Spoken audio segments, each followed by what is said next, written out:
Ahí está, ahora sí. Ahora ya inicié todas las grabaciones, tanto en la cámara como en el audio. Creo que ahora ya no falta nada. Bien. Como les decía, ¿no? Este proyecto, ¿no? Este canal de Instagram, por un lado, el canal de YouTube, el Discord, ¿no? Es un proyecto que arranqué el año pasado, más o menos a la altura de septiembre. Donde básicamente trataba de mensualmente agarrar algún texto, alguna temática, ¿no? Ya sea de filosofía o de psicoanálisis, para trabajar algún tema de actualidad, ¿no? Hoy toca hablar de el texto que se llama ¿Por qué la guerra?, ¿no? Lo titularon así, de Freud y Einstein, como decía anteriormente, ¿no? Dos figuras que estudiaron cosas muy diversas, ¿no? Uno en la física y el otro en el psicoanálisis, cómo es que se dio este encuentro, ¿no? Primero y principal es lo que quiero plantear. También decirles que tengo una cuenta de Cafecito, ¿no? La cuenta de Cafecito por si les pinta de repente, mirá qué interesante esto que dice este muchacho, la verdad quiero aportar económicamente. Ahí está por si les interesa. Estoy armando un Discord de a poco, donde nada, ahí estoy transmitiendo en vivo, también se escucha mejor, creo, y se ve mejor, así que las invito a unirse al Discord, que ahí también, bueno, pongo los anuncios de cuándo van a ser las próximas charlas, los textos que voy a trabajar y los temas también los pongo ahí.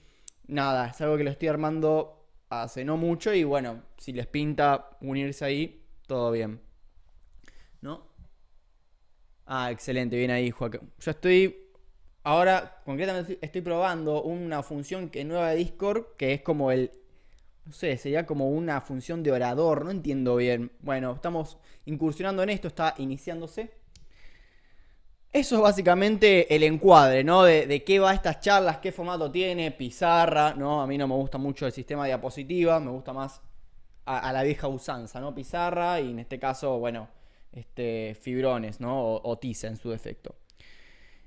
El tema que elegí hoy, ¿no? El porqué de la guerra, insisto, de Einstein y Freud.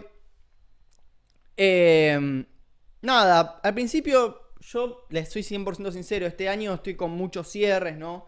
Estoy terminando de cursar la licenciatura en psicología, por otro lado, terminando el conservatorio. Algo de esto vamos a hablar, ¿no? De música, cultura, al mismo tiempo que también vamos a hablar de, bueno, de psicología. Estos son temas que atraviesan este texto. Y dije, bueno, vamos a agarrar un texto sencillito, ¿no? Es cortito el texto dentro de todo. Es introductorio porque plantea el problema de la pulsión de vida y la pulsión de muerte a gente que no está familiarizada con el psicoanálisis. Dije, qué interesante. Bueno, traigamos el porqué de la guerra, ¿no? Traigamos el porqué de la guerra para trabajar estos textos. Dije en principio de octubre. ¿Qué pasó una semana y media? No les jodo. Una semana y media después, Hamas hace un ataque terrorista a Israel y todo el mundo en los medios de comunicación se pusieron a hablar de la guerra. Y yo me quedé como, al final este texto tipo se me resignificó, o sea, de repente un texto que yo lo planteaba más como una cuestión introductoria, media de inquietud, mirá qué interesante, una figura como Einstein, como Freud, charlando sobre un tema, de repente se torna de total actualidad, ¿no? Eso por un lado. Después también este texto nos indaga, hace la pregunta por el concepto de la violencia, ¿no? El concepto de la violencia, que es el concepto, lo voy a escribir acá, que en alemán se traduce como Gewalt, ¿no? ¿Por qué es importante preguntarnos esto, no? ¿Por qué es importante preguntarnos por el concepto de violencia, no? Porque ¿qué es lo que va a plantear en estos textos, en este texto, no? Se plantea cómo es que las personas, cómo es que el humano, ¿sí? Tiende a hacer la guerra, ¿no? Es como, ¿por qué se generan las guerras? ¿No? Es la pregunta principal del texto, básicamente, ¿no? Y Freud va a hacer un análisis desde su punto de vista, pulsión de vida, pulsión de muerte, desde su teoría, de cómo es que se genera esto, qué es lo que lleva al individuo a querer violentar a un otro y si hay una forma de prevenirlo. Eso es un poco lo que trata este texto, ¿no? Contexto histórico. Contexto histórico. Estamos en 1932, ¿no? Este texto, si bien habrán visto la publicación, yo puse 1933, ¿no? Este texto se publica en 1933, pero fue redactado en 1932. ¿Qué pasaba históricamente? Bueno, Europa venía de una primera guerra mundial llamada la Gran Guerra, ¿no? Llamada la Gran Guerra. Por lo cual había un montón de ideales. Yo esto lo trabajé en muchos otros videos, el ideal del humanismo, el racionalismo, ¿no? Esta cuestión de que el progreso y la ciencia nos iba a llevar a un ideal de justicia, de bla, ¿no? De que nos iba a dejar mejores, ¿no? Esta tendencia del racionalismo y del humano que con su ciencia iba a poder dominar la naturaleza y llegar a un estado de plenitud. No, lo que llevó es a una primera guerra mundial. Entonces, estos pensamientos post primera guerra mundial empiezan a desquebrajarse, ¿no? La ciencia empieza a cuestionarse cómo es que se usó la ciencia para generar armamentos, ¿no? En ese contexto se genera la Liga de las Naciones, 1920, que no es más que un ente regulador, es lo que hoy se llama el precursor de la ONU, de la organización de la Organización de las Naciones, de las Naciones Unidas, que es lo que se preguntaba, bueno, ¿cómo podemos hacer para prevenir conflictos bélicos? Tenemos la Liga de las Naciones. Las Naciones, que era un ente interesado en evitar guerras. En ese contexto tenía un instituto que, perdón, son muchos nombres, me los anoté acá. Se genera lo que se llama el Instituto, ya les digo, el Instituto de Cooperación Intelectual, creo. Sí, Instituto de Cooperación Intelectual, bien digo. Se genera el Instituto de Cooperación Intelectual.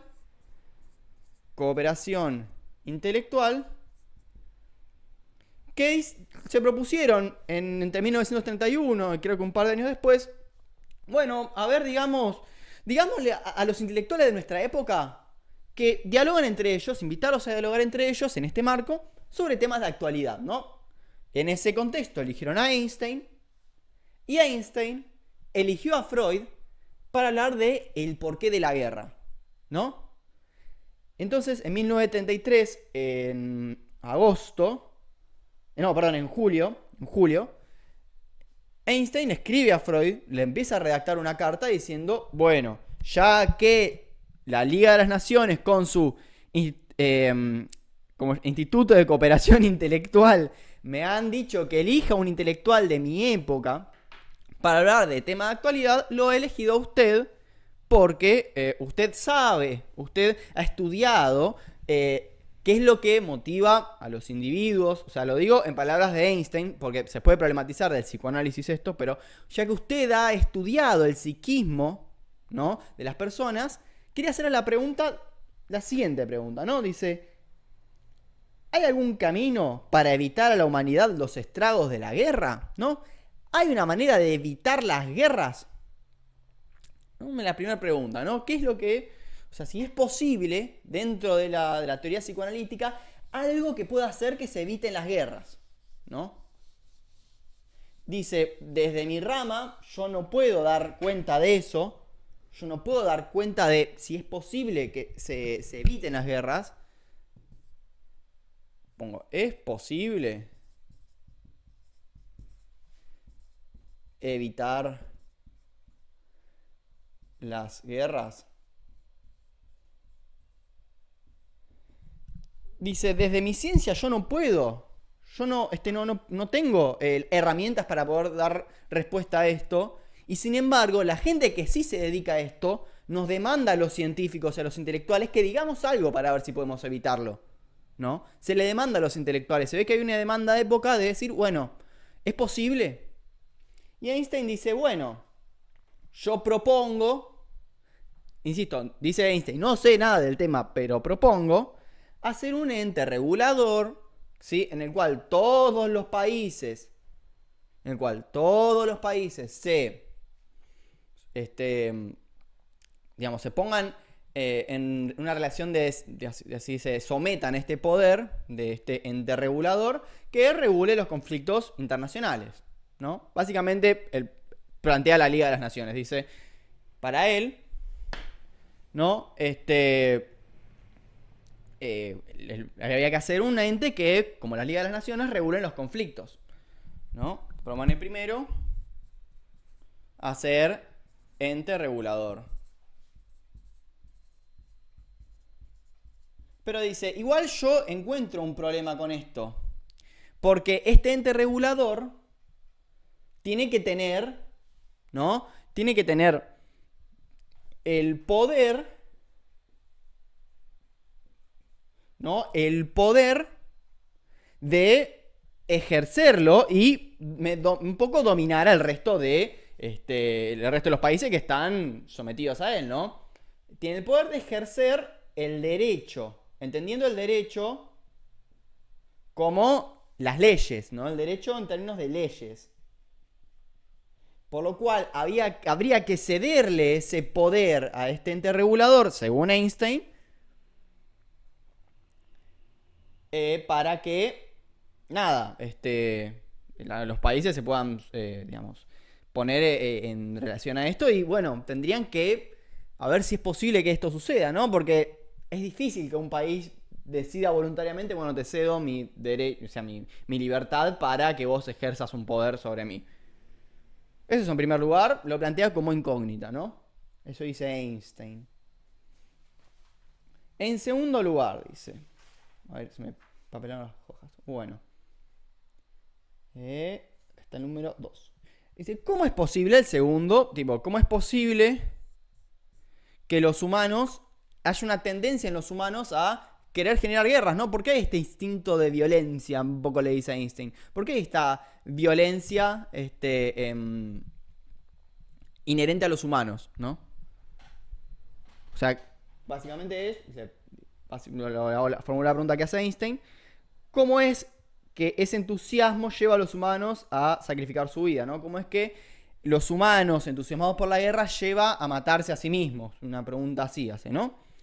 Y dice, bueno, yo lo puedo entender, que hay personas, hay camarillas, hay un grupito de personas que saca intereses, saca beneficios de las guerras y vende armamentos, vende, no sé, o sea, les conviene económicamente los conflictos bélicos y como tienen los medios masivos de comunicación y la iglesia, porque pone a los medios masivos de comunicación y a la iglesia, como tienen este poder, pueden ejercer un poder emocional sobre las personas que hace que éstas, ya sea por un ideal, ya sea por odio, por lo que fuera, despierte esa emocionalidad en las personas, pum, y la lleve a la guerra, ¿no? Eso no lo resuelve, así que lo plantea como pregunta. Dice, ¿por qué? ¿Por qué las personas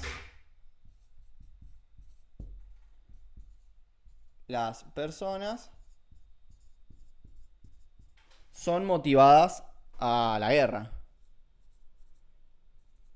Motivadas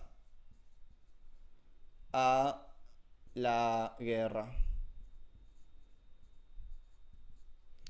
Y por último, hace una tercera pregunta, que acá no me entra el pizarrón, que es básicamente, y esta la quiero leer, ¿no?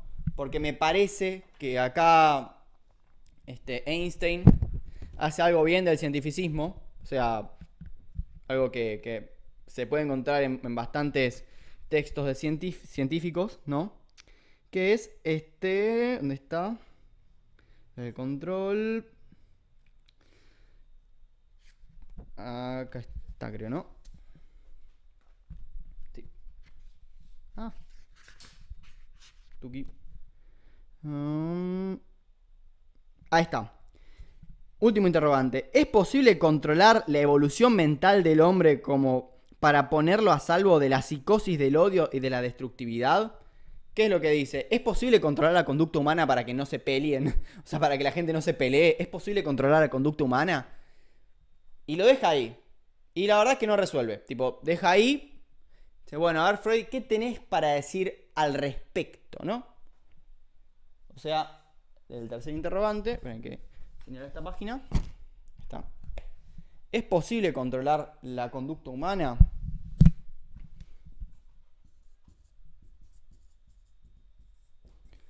Che, los que están en Discord, no sé si pueden hablar o no, porque como estoy probando esto, la verdad que, o sea, no sé. Yo creo, sí, han levantado la mano, dice. A ver. Hmm. Esperen un segundo, gente de Discord.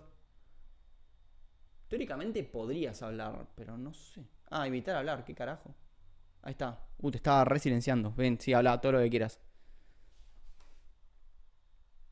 Ahí va, parece que hasta que no le das permiso a la Claro, ahí está. audiencia. Listo, ahí invité a todos a hablar. Ah, ok, ok.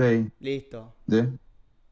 Bueno, así decís lo que quieras decir, mientras que yo escribo acá abajo. Digan todo lo que se les ocurra, díganlo.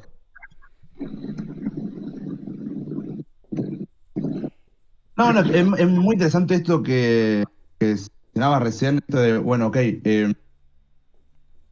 las grandes fuerzas como es la iglesia puede Sí. llevar a sus adeptos o a sus fieles, depende de cómo quiera llamar, Mm. o sea, que la fuerza de convicción que tengan sea tan grande que pueden ni siquiera obligar, sino hacer que la gente por el país o por Dios, eh, no sé, edifiquen su vida. Tal cual.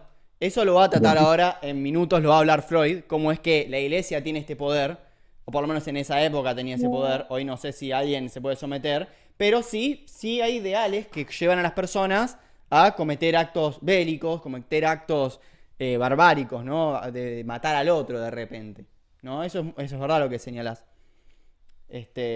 Por ejemplo, bueno, me adelanto un poco, pone el problema de la Santa Inquisición, ¿no? Que en nombre de la iglesia, ¡pum!, se intentó matar a todos los herejes, porque no estaban a favor de la palabra del Señor, por ejemplo, ¿no? claro. Así que eso es una pregunta. En síntesis, Einstein propone estas tres cosas. En principio, un ente regulador, que todas las personas, o sea, todos los estados tienen que subordinarse a él, en este caso la Liga de las Naciones. Pregunta por qué las personas son motivadas a la guerra y en tercer lugar si es posible controlar las conductas de las personas. Esto le llega a Freud, creo que al poco tiempo, ¿no? El tema es que Freud en un mes ya tiene la respuesta, o sea, ya tiene una respuesta a todo esto. Y acá Freud, o sea, esto lo dice en otra carta, e incluso esto no, o sea, no está en esta carta, pero Freud no está muy conforme con la respuesta que dio. Dice, menos mal que ya terminó este intercambio epistolar estéril, le dice, ¿no? Después también el texto que les dejé ahí, en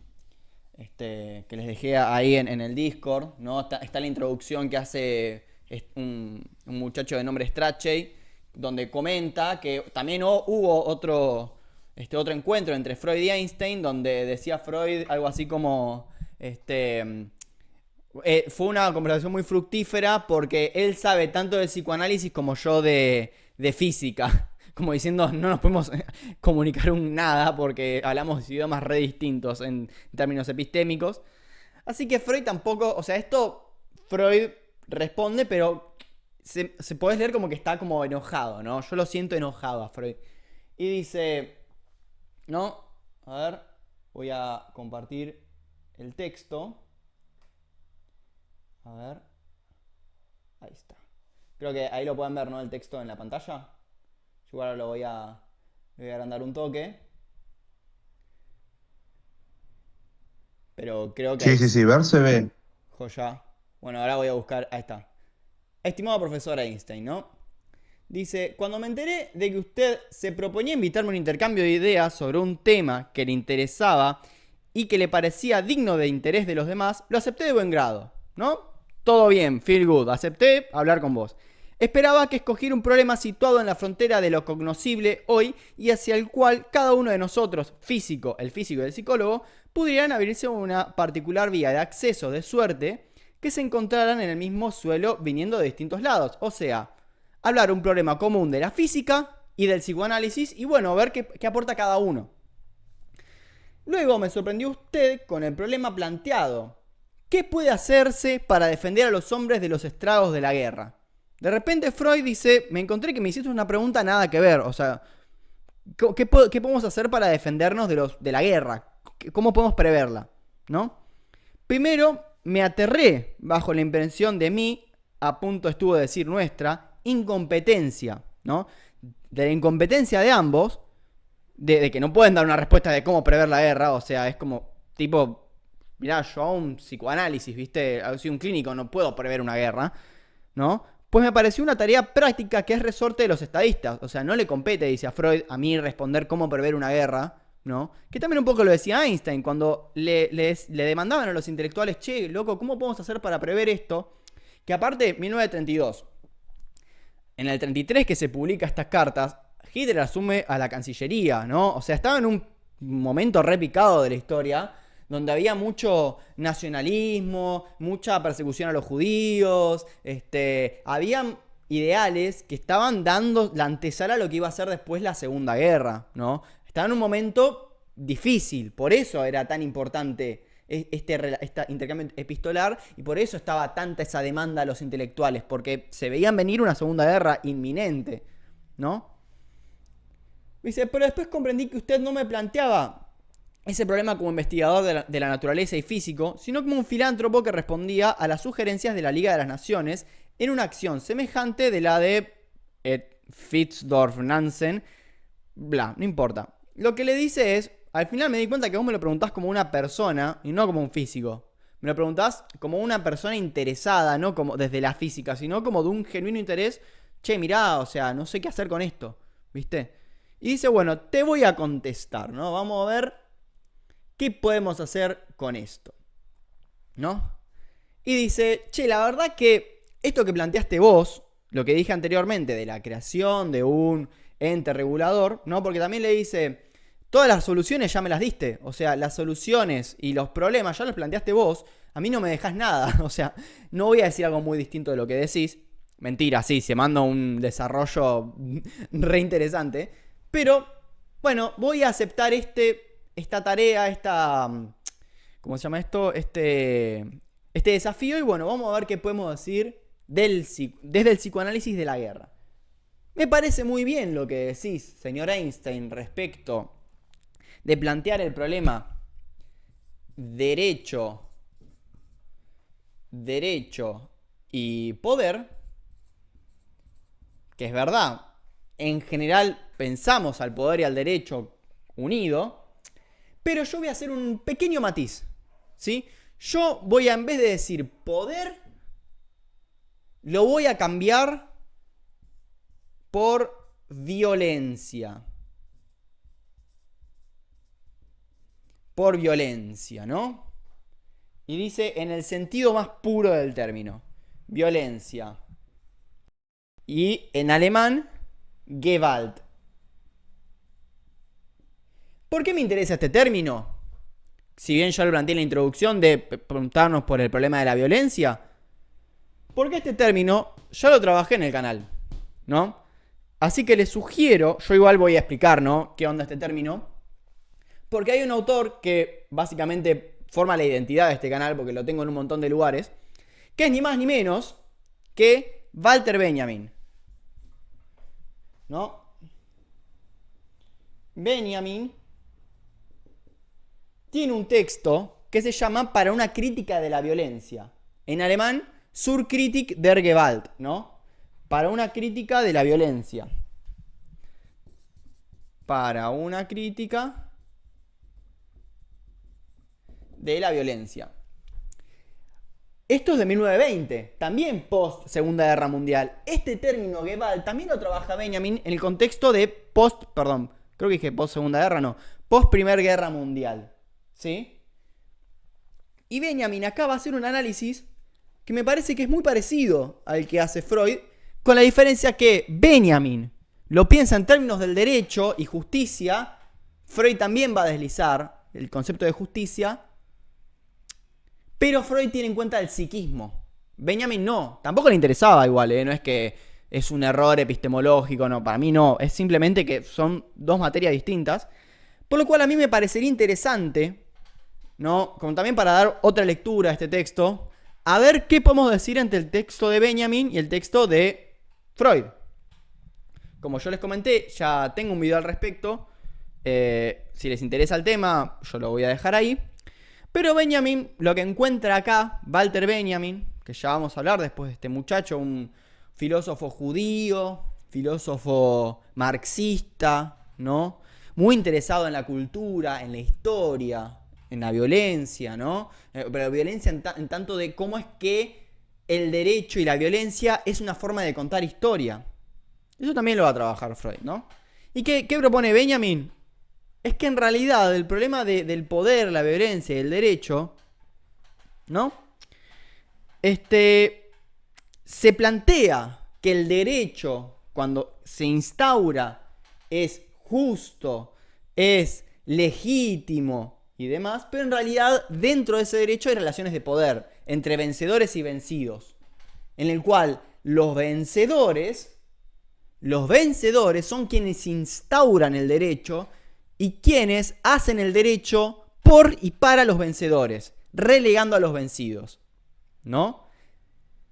Y después van a haber pugnas dentro del derecho que van a hacer un manejo de poder entre los vencidos que quieren cambiar el derecho y los vencedores que van a intentar perpetuarlo o incluso ganar más, o sea, dejarlos más vencidos a los vencidos. Dejarlos más vencidos a los vencidos. Y bueno, y ahí plantea varios en varios ejemplos de cómo se da esto en las huelgas. La guerra es un ejemplo también. En la figura del gran criminal, ¿no? Y un montón de ejemplos que, insisto, ya los trabajé en ese otro video. Yo solo acá señalo este concepto de Gewalt, cómo es que también Freud lo retoma, pero desde un lugar que le pone más énfasis al psiquismo. Benjamin va desde el lado del derecho, ¿no? En cambio, Freud va a ir desde el psiquismo. Dice, bueno, el origen del derecho, para Freud, ¿sí?, se origina en la violencia. El derecho se origina en la violencia. No podemos pensar al derecho y a la violencia por separado, ¿sí? Punto número 1 y fundamental. Derecho y violencia van juntos, necesariamente. Y va a hablar desde su texto, uno de sus textos más famosos, que es el texto llamado Tótem y Tabú, ¿no? Ahora volvemos a Freud. Ya hablé de Benjamin. Vamos ahora que dice Freud, ¿no? De esto. Freud. Dice, voy a hablar de Tótem y Tabú. Tabú. Acá plantea un ordenamiento, le llama mítico, porque al mismo tiempo es difícil de chequear esto, pero sí se pueden chequear sus consecuencias. O sea, sí se puede ver las consecuencias de haber hecho esto. Si bien no se puede ir al origen, ¿sí?, se pueden vislumbrar las consecuencias y pensando este origen dar respuestas a otros interrogantes, ¿no? Este es el uso que le hace al mito. Entonces dice, bueno, Tótem y Tabú, perdón que voy a poner Discord, ahí está. Los que están en Discord pueden hablar lo que quieran, interrúmpame todo lo que quiera, aposta, no hay problema. Tótem y Tabú. Dice, antes había un ordenamiento primero, que había un individuo hiperpotente, ¿sí? Acá en Tótem y Tabú se llama el padre terrible. Acá lo van a encontrar como individuo hiperpotente, que tenía sometido a todos sus hijos o sus súbditos, ¿no? Tenía sometidos. Pero esto es muy parecido a la idea teológica justamente de Dios, el Dios omnipotente, la primera orden, todas las de Dios, siendo como una segunda orden, siendo finitas, bla, bla, bla. O sea, esto que estás contando, puedo encontrar ese paralelismo extrañamente parecido. O capaz que una cosa viene de la otra. Y, o sea, no sé cómo seguirá eso, porque acá lo que sigue después es que matan al padre. En esto que me estás contando, matan al Dios o lo hacen, digamos... Sí, lo tienen que necesariamente matar. no tengo idea. Más que matar, se lo puede llegar a ver como un dios impotente, más que matarlo. Pero podríamos llegar a decir, claro, podríamos llegar a analizar que como dios omnipotente, A ver. podríamos quizás un poco las palabras de Nietzsche de God is dead, Claro. capaz va un poco por ahí. Mira, cuando Nietzsche en la Gaia Ciencia habla del el Dios ha muerto, sí plantea que y nosotros lo hemos matado. ¿Sí? Después sigue, ¿y cómo podríamos reconfortarnos los asesinos de todos Claro. los asesinos? El más santo y el más puro se ha derramado su sangre bajo nuestros cuchillos. ¿Qué rito expiratorio podemos realizar? Sí, esto está bueno lo que planteas. Entonces, evidentemente, ¿Sí? evidentemente está conectado, entonces. Sí, y te muestro por Hay qué. que ver, bueno, de... Sí, es verdad, porque ¿qué Sí, sí, pasa en esto de Dios ha muerto? Tal hiperpotente que a la comunidad no le sirve, porque el padre terrible lo somete a todos y este se queda con todas las mujeres, mientras que deja a los súbditos solamente a o la homosexualidad, es lo que dice Freud, o a ser vírgenes de casi de por vida, ¿no? O nada, o la muerte, básicamente. Así que se organizan, ¿no? A estos individuos y deciden matar al padre. Así que se puede pensar, si el padre fuera un dios, Dios ha muerto. Lo matan. Y si pensamos también en Nietzsche cómo sigue la frase, se sienten culpables, porque ¿cómo podríamos reconfortarnos los asesinos de todos los asesinos? O sea, hemos matado a nuestro padre, ¿sí? Que si bien era un padre terrible, un individuo terrible, también nos daba comida, nos daba casa, nos daba una identidad, nos daba seguridad, por lo cual también se lo quería el padre. Antes decía que Freud, la violencia instauraba derecho, esa violencia era de un hiperpotente que con su violencia y su inteligencia por saber usar bien las armas, ¿no? Sometía a los individuos, pero los individuos, o sea, el resto de los individuos débiles,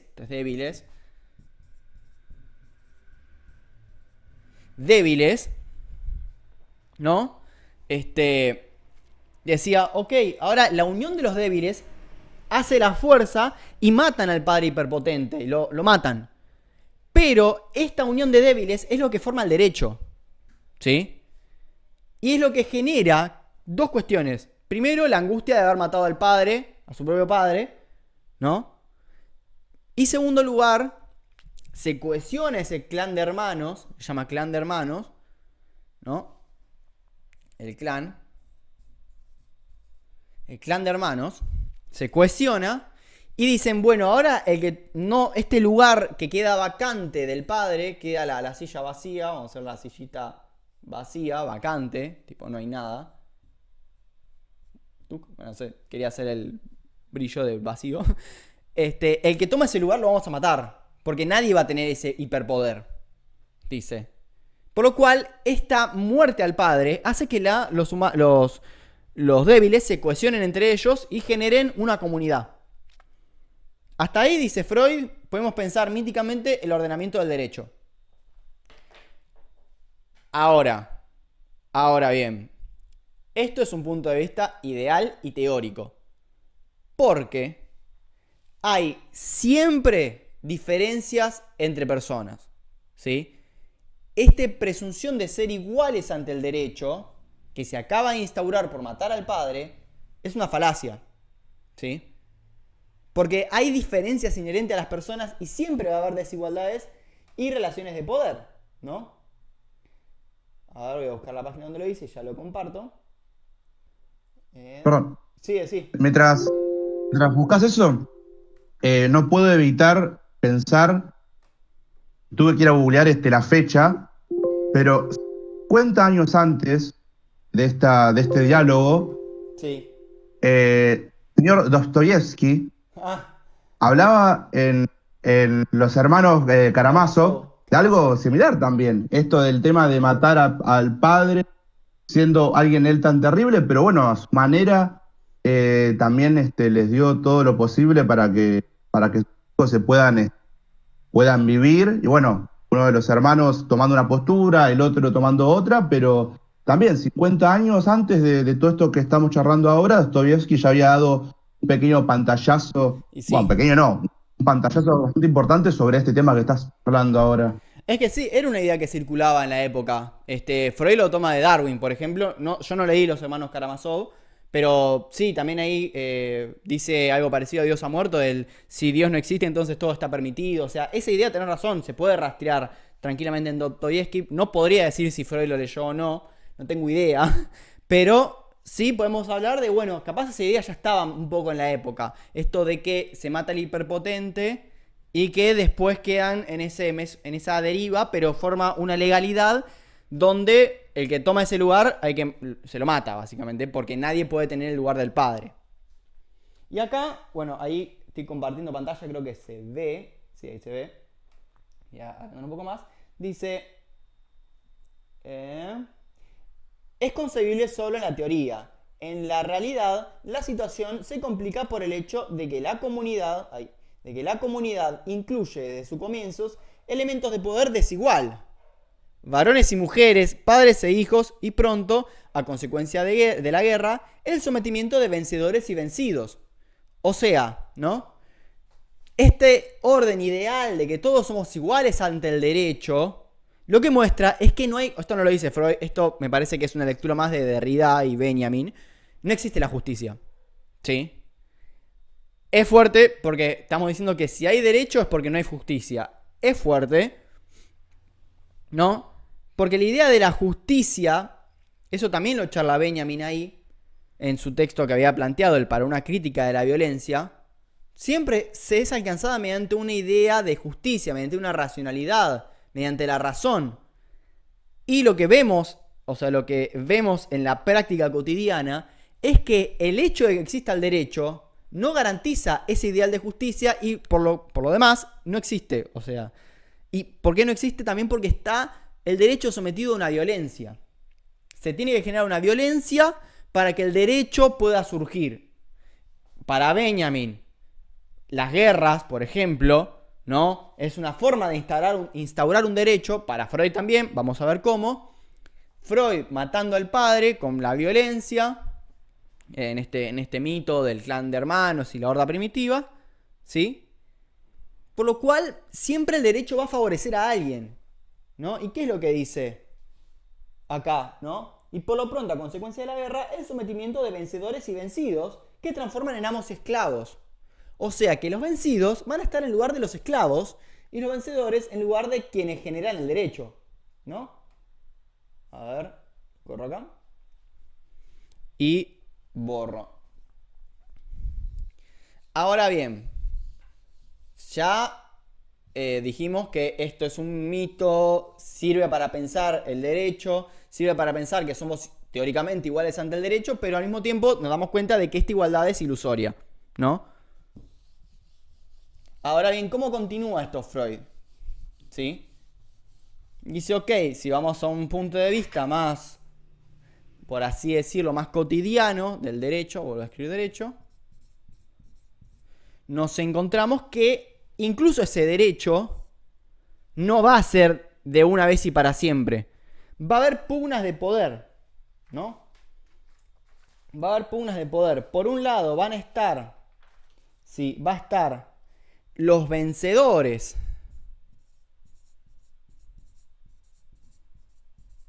Los vencedores, que entre los vencedores se van a disputar el poder, es decir, van a intentar modificar este derecho para hacerlos más poderosos a los vencedores, pero no al grupo de vencedores, sino a cada vencedor en particular, ¿no? No sé, ahora no se me ocurre, pero tenés, no sé, ganaron la guerra Juan, Sultanito y Menganito. Pero entre ellos tres se van a pelear también para que el derecho los beneficie a ellos en particular, lo que dice Freud. Va a haber esa tendencia a pelearse por tener más beneficio del derecho. Y por otro lado van a estar los vencidos. Ay, casi rompo esto. Los vencidos, que obviamente van a también disputar el poder para tener más derechos.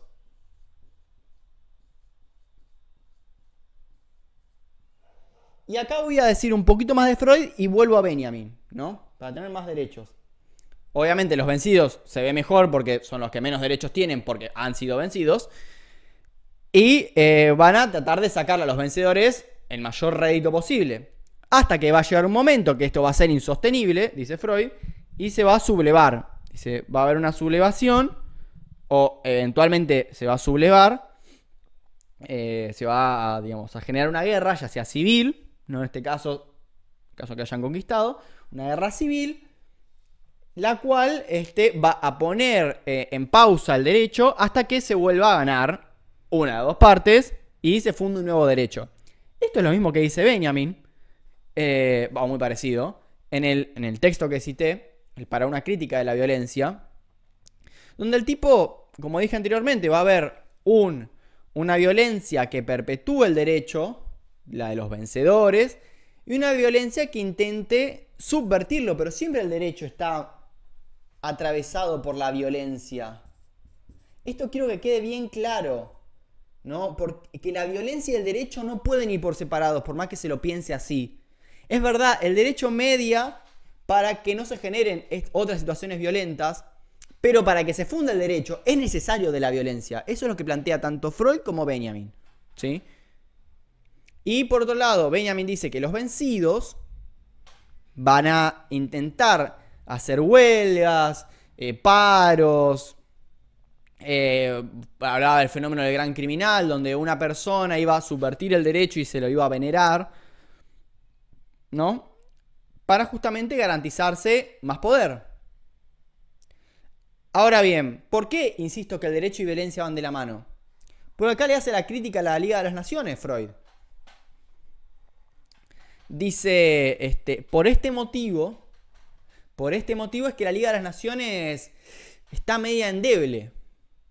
Porque partimos de un ideal de justicia, se parte de un ideal, ¿no? Liga de las Naciones, Liga de Naciones, se parte de un ideal y después se va al derecho. Y en general, difícilmente un ideal pueda sostener el derecho. Se sostiene mediante el uso de la violencia, porque aparte se puede pensar un fenómeno práctico. Tal país y tal país se pelean. Ok, ¿cómo sancionás a un país? ¿Que le sacás? O sea, la verdad, te portaste mal, serás castigado. Encima hay muchos ejemplos actuales. Pienso claramente rápido en Ucrania y Rusia. O sea, ¿qué le van a hacer a Rusia? Bueno, está bien, entonces hiciste algo malo. Vamos a cancelar los acuerdos comerciales que tenemos con vos. Tuvieron que usar violencia para penarlo. O sea, no sé cómo se habrá resuelto. Sé que hubo un quilombo ahí entre los gasoductos, que después quedó Europa desabastecido. Fue un bardo y sigue siéndolo. Pero lo que quiero decir con este ejemplo tonto, que necesariamente para instaurar un derecho y que se cumpla es necesario ejercer violencia. Y que un ideal de justicia no lo va a... Es lo que dice Freud, que difícilmente lo haga. De todos modos, en ese momento, la Liga de las Naciones era un ejemplo, o sea, era un prototipo nunca antes visto, en el cual varios países se unen para evitar una guerra. Si bien pudo evitar algunos conflictos bélicos, como sabemos, no pudo evitar la Segunda Guerra Mundial. Así que algo de eso falla para Freud, porque este tipo de organizaciones no tienen en cuenta que el derecho se genera con violencia, ¿no? Así que, no sé si quieren decir algo más. Yo estoy seguro que tengo algo más para decir por acá. Si no, continúo.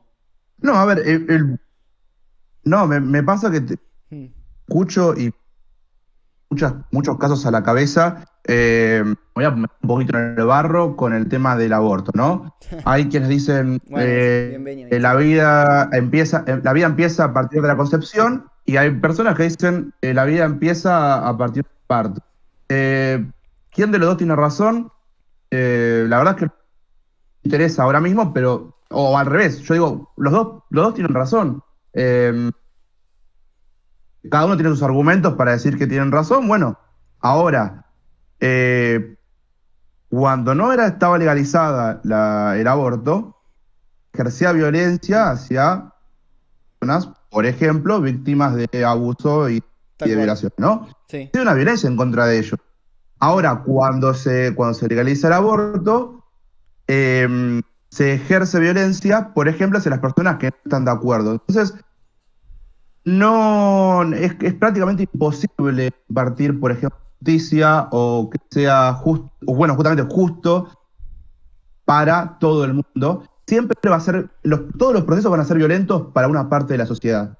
Sí, eso es bien Benjamin, ¿No? dice, porque lo que plantea Benjamin es el problema de la razón.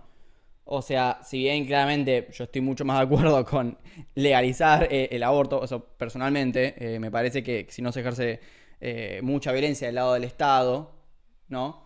Pero el tema de la razón es un tema que plantea Benjamin en su texto de, bueno, ¿qué es lo que hace que un fin, o sea, porque se piensa la violencia como un medio para un fin, ¿no? Entonces, ¿qué es lo que hace que Claro, ese medio violento sea justo o legítimo? Y Benjamin dice, es la razón. Pero ¿quién tiene la razón? ¿Qué es la razón? ¿Qué es la racionalidad?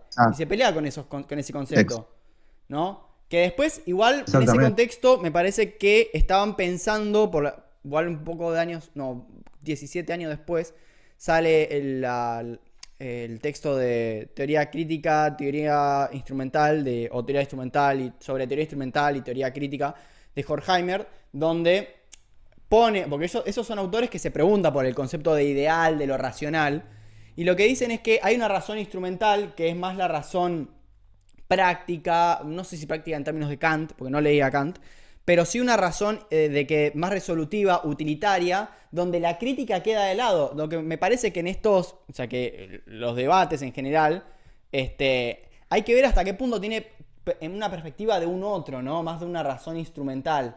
Eso es como más una razón de resolutiva, porque siempre en general la crítica queda al lado de no sirve para nada, no vale la pena leer filosofía, no vale la pena hacer crítica porque no sirve, porque al contrario genera problemas, entonces se deja de lado, hay que resolver, ¿no? Me parece que en esos términos es que Benjamin piensa el concepto de razón, de que a ver quién tiene más razón en términos modernos es saber quién puede resolver más problemas a veces, quién puede dominar mejor la naturaleza, ¿sí? Por lo cual, me parece que cuando se trata de personas, capaz conviene mucho más para mí hacer una razón en términos más críticos y a ver qué lugar le estás dando a ese otro. Porque acá me hiciste acordar, gracias, lo que iba a decir. El tema de vencedores y vencidos. Tengo una cuestión más respecto a este tema. Porque, ¿qué pasa con los vencedores y con los vencidos? Los vencedores van a aniquilar a los vencidos, los van a matar, pero también pueden usarlos para sus propios beneficios. Entonces, ahí dice Freud, se encuentra una utilidad en el vencido y se empieza a respetar la vida de ese vencido. Pero te das cuenta que no se respeta porque, es un otro que, nada, o sea, es un otro que también merece vivir, bla, bla, bla. No, se lo respeta porque me sirve. Y esto es reactual, para mí. Porque se le pasa con el vencido, es que el vencido pierde la racionalidad, se lo piensa como un tarado, como un bobo, en estos términos racionales, pierde la racionalidad, ¿no? De hecho, me acuerdo cuándo fue, ahora bueno, se me fueron todas las fechas, de que antes se pensaba que la mujer no tenía que votar porque su instinto materno y como eran más pasionales y más, y bueno, y estaban más atravesadas por las emociones, no podían usar la racionalidad y resolver conflictos y fue más tardío eso. Bueno, eso fue una relación desigual, ¿no? De a ver quién tiene esa razón, quién tiene la capacidad de razonar. Y es un re problema que me interesaría trabajar más adelante, pero en general siempre como que creo que hablo de estos temas, que es qué es la razón, qué es tener razón, qué es pensar, ¿no? ¿Qué significa pensar? Diría Heidegger, ¿no? Y de vuelta, y entonces se empieza a respetar, como dijimos, los vencedores a los vencidos, porque le pueden extraer su fuerza de trabajo. Y digamos, me parece muy interesante pensar esto porque no por nada hoy existe el concepto de recurso humano, como si fuera un recurso posible de ser explotado el otro, el vencido, ¿no? Eso es verdad, me hiciste acordar, gracias, porque quería hablar de este tema y plantear el problema del recurso humano. Como si los humanos fuéramos un recurso posible de ser explotado, ¿no? Y cómo se da esa relación de poder entre el vencedor y el vencido, ¿no? Y cómo en ese recurso posible de ser explotado no se tiene en cuenta al otro. En esa racionalidad de como el otro no tiene razón, bueno, que se someta a lo que el vencedor, que realmente tiene la razón y la capacidad de pensar, diga. ¿no? Esto ya un poco podemos leerlo en Freud y en Benjamin, ¿no? Ahora paso a la siguiente tesis de Freud, que es la que le hace la pregunta a Einstein, ¿no?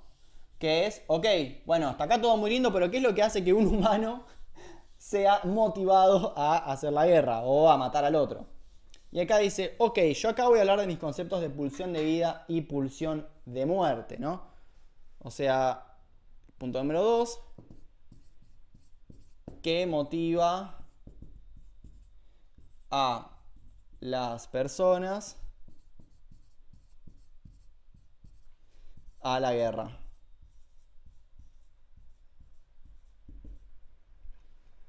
¿No? Dice, yo voy a hablar de mis conceptos de pulsión de vida y pulsión de muerte, ¿no? Pulsión de vida y de muerte. Bien.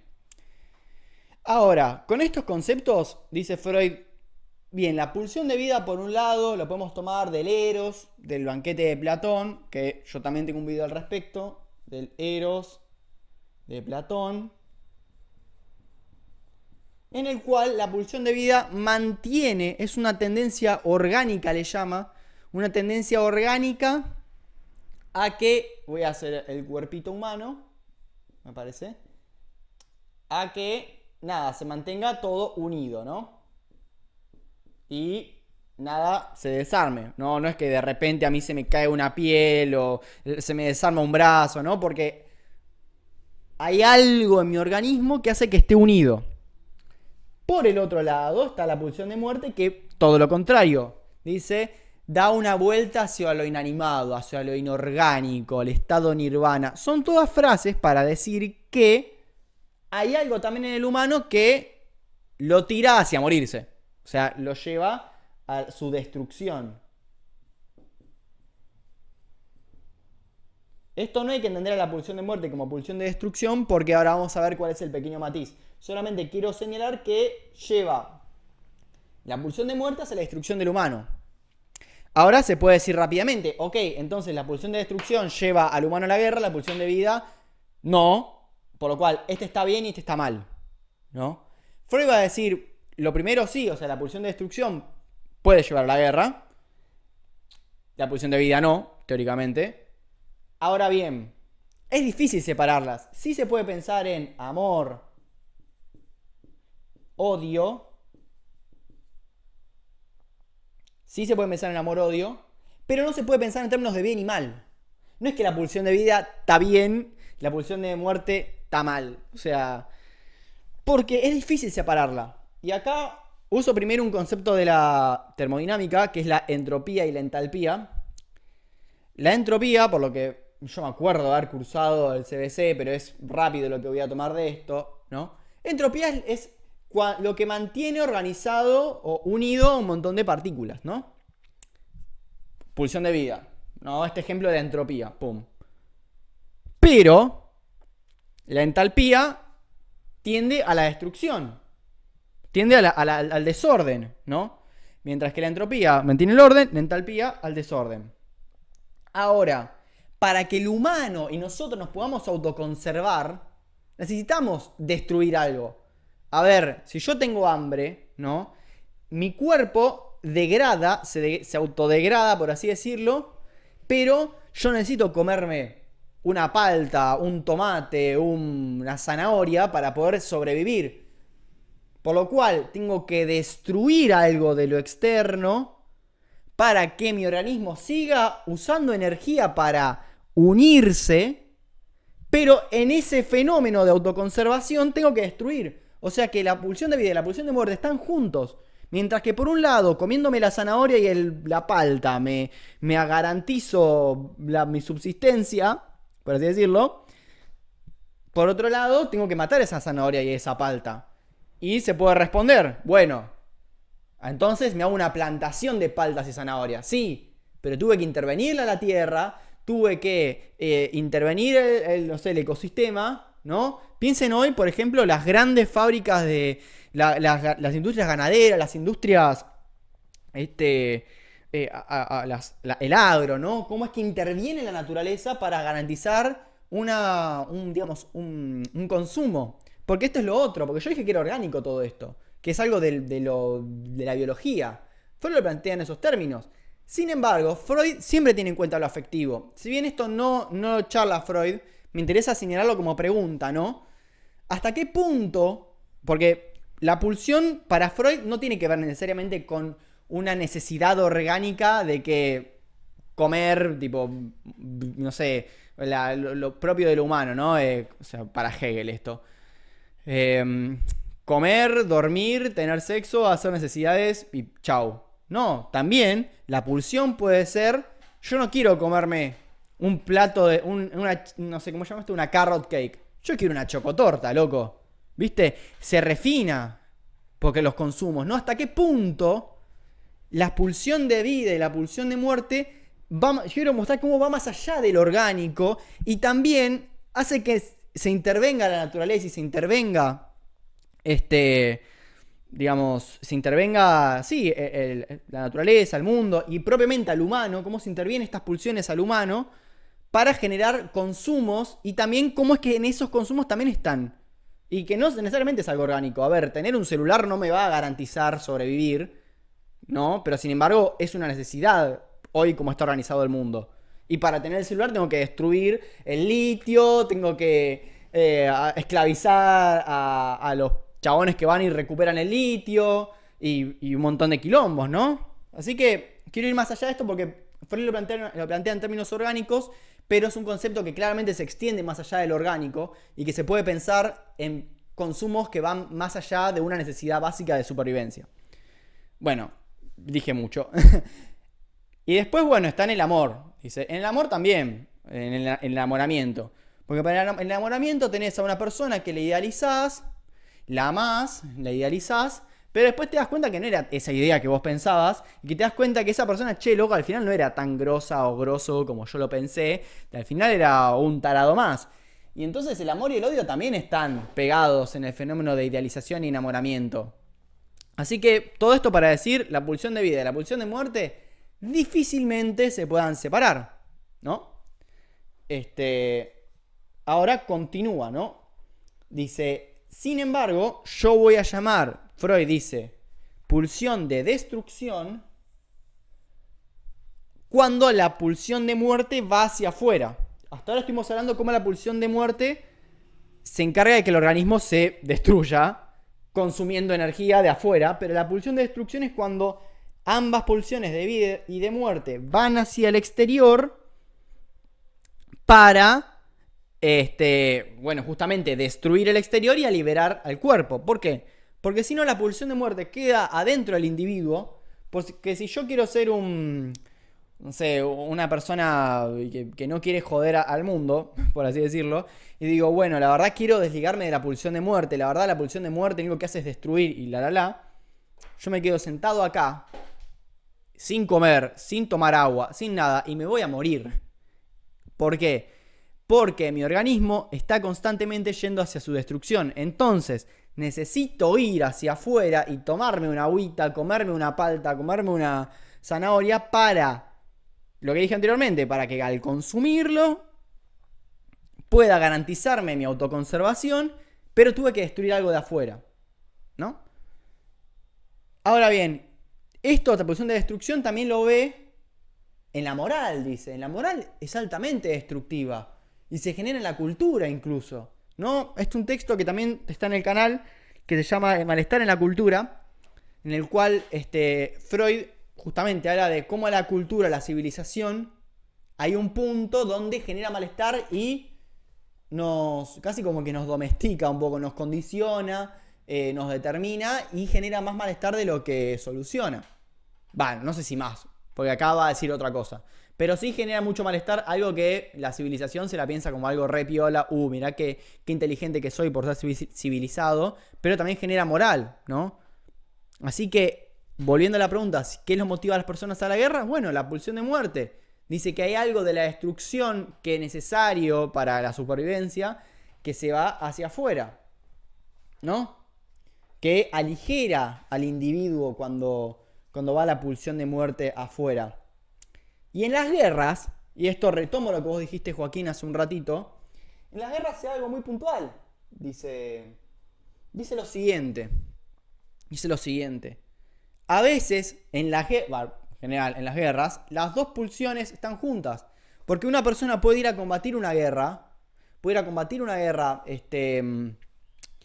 con ideales de civilización, de bueno, quiero proteger mi nación, a mi familia, a mi patria, pero para eso tenés que matar a todo el resto de tus enemigos, ¿no? ¿Sí? Entonces, esos ideales, que por un lado son eróticos, que van hacia la unión, ¿no? Un ideal de nación, un ideal de patria, son también usados para la muerte, ¿no? Así que, dice Freud, la pulsión de vida que mantiene la unión con el tema de... acá, perdón, me salteé una parte que voy a explicar ahora. En términos de comunidad se da, como dije, en el amor, por ejemplo, en un amor de pareja, ¿no? En el amor entre amigos, en la idea de identificación, ¿no? Vos sos argentino, yo soy argentino, los dos somos de Boca, hay una unión y siempre deja uno excluido de esa unión. Por lo cual lo que une también al mismo tiempo tiene que excluir y matar. Y acá toma la Santa Inquisición, como dijiste, en nombre de un ideal de la religión, se han matado a todas las religiones paganas, no sé si todas, pero se ha intentado hacer caza de brujas y de gente que no seguía esa religión por temas ideales, ¿entendés? Así que también esos ideales se ponen al servicio de la muerte. Y dice, y acá hace una cita, desactivaste el audio y vas a decir algo. Ahí está. Ahí está, sí, no, justamente creo que la palabra principal, si tuviéramos acá una red, un cuadro sinóptico, yo creo que la palabra principal sería el amor. Medido, desmedido, lógico, ilógico. Bueno, si hablamos de amor, muchas veces un enamoramiento puede llegar a ser ilógico, pero Sí. El amor hacia el otro. Por ejemplo, no sé, yo voy a la guerra por defender a mi país, por el amor que le tengo a mi país, por defender el honor de mi esposa o porque amo a mi esposa. Entonces es como que todas las cosas se han hecho, todas estas, la mayoría de las muertes se han hecho en nombre o justamente lo podemos llegar a traducir por el amor de Cristo, por el amor de país, por el amor de... interesante. Sí, no, es que es tal cual. ¿Cómo? Siempre hay un ideal de pertenecer, de algún ideal erótico también está matizado en la guerra. Como vos decís, bueno, porque amo a Cristo, porque amo a mi país, ¿no? También, ojo, porque estos ideales de pura pulsión de vida es imposible pensarlos sin la pulsión de muerte en la guerra. Eso que decís no se puede pensar. Porque el amor es algo más de lo afectivo. De hecho, lo que me parece que el psicoanálisis trae como interesante es que pone constantemente en problematización el tema de la racionalidad. Como diciendo, che, loco, al final no somos tan racionales como nos contamos el cuentito que éramos, ¿viste? Eso me parece muy interesante que el psicoanálisis siempre lo traiga y siempre recuerdo esta cita la quiero buscar, siempre que la busco no la encuentro, pero me acuerdo cuando estudiaba Freud, en el primer año de la carrera, había una cita que siempre se pasaba por alto, que estaba en Interpretación de los Sueños, que decía algo así como el pensamiento está determinado por el principio de placer. ¿Qué significa? Que la racionalidad del pensamiento está determinado por nuestras emociones. No es que hay que desligarse de las emociones para pensar bien. Eso no existe. Tenemos emociones, tenemos amor, tenemos un cuerpo, experiencias que determinan nuestro pensamiento y que nuestro pensamiento no se puede pensar sin un afecto, ¿sí? Y obviamente este afecto no es que está mal y hay que sacarlo de lado para pensar racionalmente, porque si no lleva a la destrucción. Adorno y Horkheimer dicen que la alta racionalidad también ha llevado a la destrucción. La alta racionalidad llevó a la segregación de en los campos de concentración, llevó a exterminar a los judíos, llevó a usar a la ciencia justamente para matar al otro, a la alta racionalidad. Así que... Exacto. No se puede según el pensamiento nazi, qué mejor favor para la humanidad que hacer seres humanos sanos, claro. bueno, sanos, atractivos, bla, bla, bla. O sea, era desde lo lógico. O sea, o sea, para ellos era algo lógico que matemos a la gente con genes defectuosos y que demos la gente, como dice Mickey Vainilla o Peter Capusotto en su Claro. película, que queden solo las personas de alto octanaje genético, ¿viste? Y vos decís, en nombre de la hiperracionalidad, se han cometido actos. Sí, de extrema barbarie. Ah, Es más, exacto. ya me das el pie, algo que quería decir al final. Benjamin dice, no hay documento de cultura sin que al mismo tiempo sea documento de barbarie, en estos términos. ¿No? Exacto. Es así. Exacto, sin ir más lejos, y si vamos a la coyuntura del país, me siento Liz Italia diciendo esto, pero eh, digo, la gente busca un cambio, ¿no? O sea, hay gente, o sea, qué sé yo, o Oh, sea, depende de la ideología política de cada uno, hay gente que busca un cambio, y que sí. busca el tema de que se controle o se baje la inflación, bla, bla, bla, bla, pero lo que la gente, A ver. no sé, no veo que entienda, es que si vos realmente querés un cambio para cualquier proceso, la historia nos dice que primero va a tener que haber, o sea, para que haya un cambio, va a tener que haber guerra civil o correr sangre o que haya un proceso con un cambio radical. Y no radical en Y el sentido político, sino de que, bueno, va a tener que correr sangre, básicamente. no sé si está, o sea, yo creo que si pensamos en estas teorías, la violencia y el derecho están de la mano y que sí, necesariamente va a tener que haber algo ahí, algo del orden de la violencia. A mí Claro. o sea, esperaría que justamente el cambio que siempre se proponen, porque siempre en los partidos, ya sea en los partidos políticos, en las naciones, siempre hay un otro que es un estúpido, siempre el otro es el que no puede usar la razón, en cambio yo sí, y viceversa. Claro. Y entonces, bueno, como no podemos ponernos de acuerdo porque el derecho no nos ampara, hay un punto gris en el derecho, porque derecho y justicia vimos que son dos cosas distintas. Bueno, nada, ahí se generan las Nos odiamos. violencias. Y, Eh, y es un conflicto que me parece que justamente problematizar el concepto de violencia hoy por hoy, y es muy actual, por más que este texto sea de 1932 y se publicó en el 33, ¿no? El concepto de violencia hoy está proliferando una banda y no se problematiza. Esto es muy de Benjamin, insisto, remito mucho a ver ese video, ¿no? A ver, quiero decir algo más de Freud, que me parece que ya estamos... Fue rapidísimo. Sí, algo de los bolches antes de irme. Que así, si me faltan dos uy, cosas importantes del bolcheviquismo, ¿no? Porque Freud hace una crítica al bolcheviquismo, o sea, a los bolcheviques de esa época, que dice, ¿no? Antes quiero escribir la identificación, ¿no? La identificación como esa cuestión que une a las personas. Esto también lo trabajé el mes pasado en el texto de Psicología de las Masas, cómo es que la identificación une y hace, digamos, y hace una huella de identidad de las personas que se unen ahí, ¿no? Pero también es necesario que haya un otro, que un narcisismo de las pequeñas diferencias, le dice Freud, en el cual ese otro es el distinto, el que hay que eliminarlo, ¿no? Por lo cual es endeble esto. Dice, bueno, voy a proponer a los bolcheviques, ¿no? Que también, mediante el marxismo, plantean un estado de igualdad en el que se van a garantizar los bienes materiales para todas las personas y nada, y vamos a vivir plenamente, feel good. Pero dice, esto es una ilusión, en primer lugar, porque primero, no tienen en cuenta las diferencias individuales entre las personas. Eso también lo trabaja en el malestar en la cultura. Que no se puede llegar a una felicidad porque cada persona necesita algo distinto. Necesita, digamos, necesidades distintas porque cada cuerpo es distinto, cada persona es distinta, entonces no se puede pensar esa igualdad ficticia, es una ficción pensar que todos somos iguales, idénticos, ¿sí? Y aparte, no solo por eso, sino también porque hasta ahora lo que hicieron para Freud, o sea, hasta 1933, 32, perdón, eh, pusieron todo su armamento, o sea, toda su economía en armamentos y en odiar a los ajenos. Así que estamos muy lejos de que esa revolución bolchevique, para Freud en 1933, yo hoy por hoy no quiero decir si se puede, si no se puede, porque no quiero comprometerme a dar esa respuesta, que no tengo idea.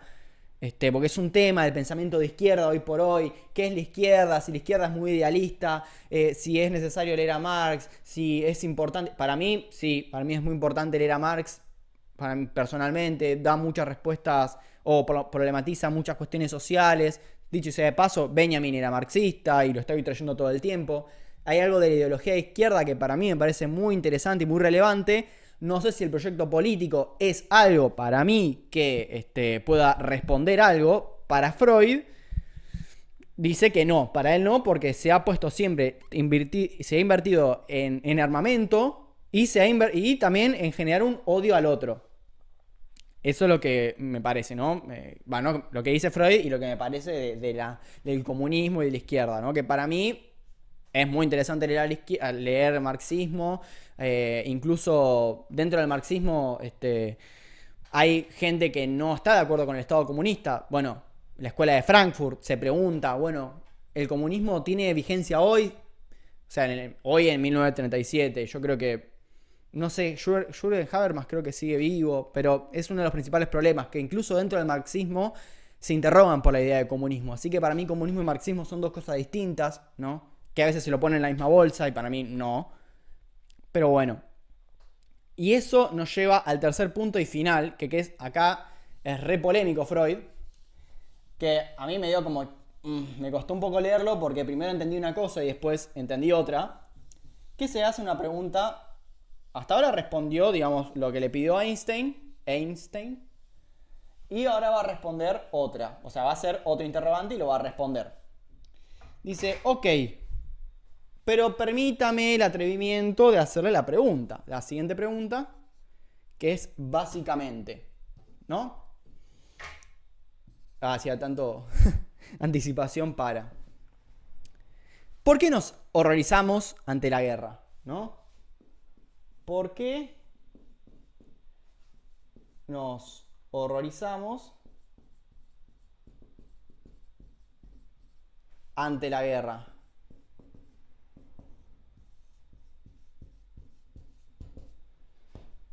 Digamos, y es una pregunta que se responde muy fácil. O sea, vos decís, creo que a nadie se le hubiese ocurrido hacer esta pregunta.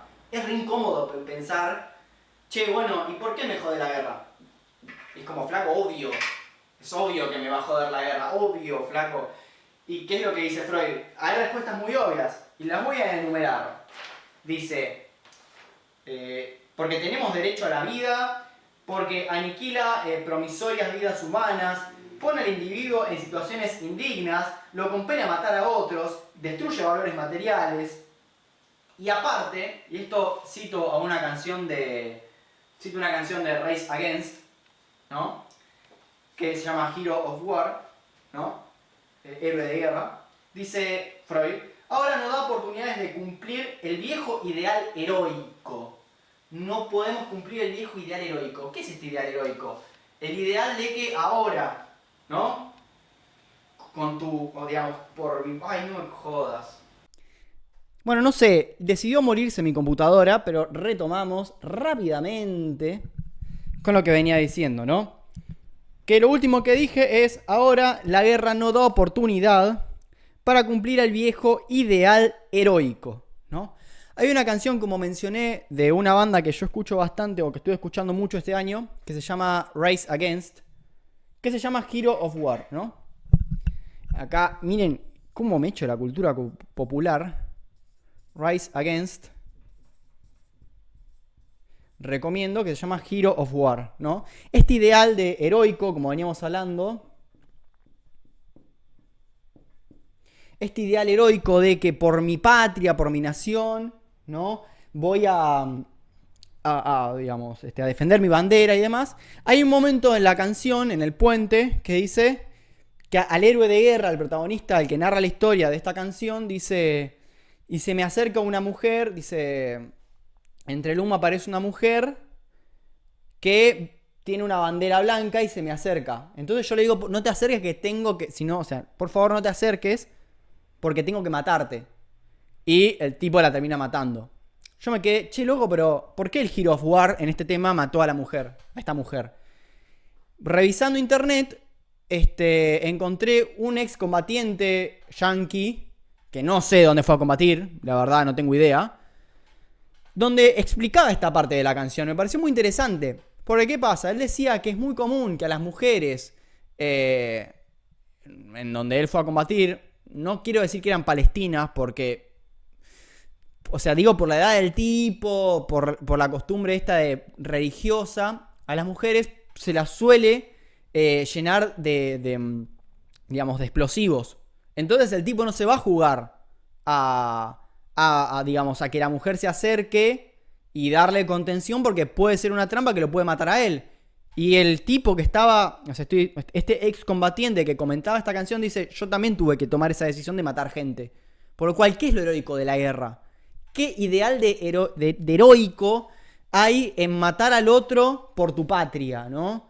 Y me parece que la canción Hero of War marca bien esta última crítica que hace Freud de por qué nos horrorizamos ante la guerra. Si la guerra no promete este ideal heroico, porque está tan instrumentalizado todo, ¿no? Que voy a leer una cita de Freud en otro texto que se llama Sobre los... Ya les digo. Se llama algo así como sobre guerra y muerte, temas de actualidad. Sí, de guerra y muerte, temas de actualidad. A ver. Voy a poner si esto está grabando bien. Micrófono auxiliar. Sí, está el micrófono bien, porque yo no había chequeado eso. Menos mal que que está todo bien. De guerra y muerte, temas de actualidad, dice lo siguiente. A ver. Ahí estás. Acá está. Envueltos en el torbellino de este tiempo de guerra. Esto es un texto de 1915, es anterior al texto de Einstein, ¿no? Donde Freud dice: envueltos en el torbellino de este tiempo de guerra, condenados a una información unilateral, sin la suficiente distancia respecto de las grandes transformaciones que ya se han consumado o empiezan a consumarse, y sin vislumbrar el futuro que va plasmándose, caemos en desorientación sobre el significado de las impresiones que nos asedian y sobre el valor de los juicios que formamos. La guerra es un tiempo de incertidumbre, básicamente, donde ya no sabes en qué creer, ¿no? Dice: creemos poder decir que nunca antes un acontecimiento había destruido tanto del costoso patrimonio de la humanidad, ni había arrojado en la confusión a tantas de las más claras inteligencias, ni echado tan por tierra los valores superiores, ¿no? Este ideal de humanismo que en la guerra claramente se cayó. Y esto es la parte que me interesa señalar: hasta la ciencia ha perdido su imparcialidad exenta de pasiones. Esto también es una crítica que hace Nietzsche años antes, porque Nietzsche murió en 1900. En la genealogía de la moral dice Nietzsche: la ciencia se crea es ascética, pero en realidad está condicionada por factores políticos. ¿Y qué es lo que dice Freud? O sea, sé que Freud leyó mucho a Nietzsche, pero bueno, nada, es un paralelismo que se puede hacer. Respecto de la ciencia que se cree exenta de pasiones, pero que está recontra atravesada por la política, sus servidores, enconados hasta sus últimas fibras, buscan arrancarle armas para contribuir a la derrota del enemigo. El antropólogo tiene que declarar inferior y degenerarlo al oponente, y el psiquiatra proclamar el diagnóstico de su enfermedad mental o anímica. Pero es probable que resistamos con desmedida fuerza a la maldad de esta época, y no tenemos derecho a compararla con la de otras épocas que no hemos vivenciado. ¿Qué es lo que dice Freud? Que hasta incluso la ciencia, que se cree, que se cree imparcial y demás, se pone al servicio para también generar destrucción, ¿no? Y dice: el antropólogo tiene que justificar por qué el enemigo es inferior de raza, y el psiquiatra lo tiene que poner como un débil mental, ¿no? Y nada, digamos, aún así, con todas estas cuestiones, Freud se vuelve a preguntar: ¿por qué nos horrorizamos ante la guerra? Si dice Freud, también me parece irónicamente, si la guerra genera paz. A ver, la Pax Romana dice...